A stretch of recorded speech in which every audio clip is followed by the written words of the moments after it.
Let's look at part B. Okay, so the request here is to have a transfer function in terms of V out over V in. So we want V out over V in. And for this, we're going to make excessive use of Ohm's law. So just as a quick reminder, Ohm's law can be represented by this triangle because it relates current, resistance, and voltage. Okay, so we can say that I is equal to V over R, or V is equal to Ri. Okay, so to find the output voltage, V out is going to be equal to the total current in the circuit. So let's just put intermediately I here for our knowledge. I, which is the current, times R. Okay, but we don't know what this current is, and we're not going to have it in our final equation. But let's try and solve for I anyway. So we know that I in the circuit is going to be equal to the input voltage, V in, divided by the total resistance of the circuit.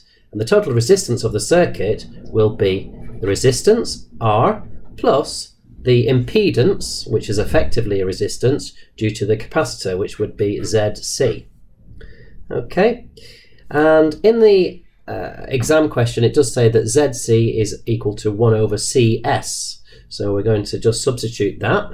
So V in over R plus 1 over CS. Now I'm just going to simplify this and solve it a little bit more. So we've got V in over RCS. Let's put it over a common denominator.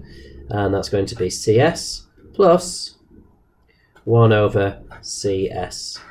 And to further simplify that, we then have V in times CS over RCS plus 1, like that. So that's starting to look a bit familiar, hopefully, as a transfer function is. Okay, but that's still solving for I, the current. But remember, we can get rid of this I by saying that I is equal to V out over R.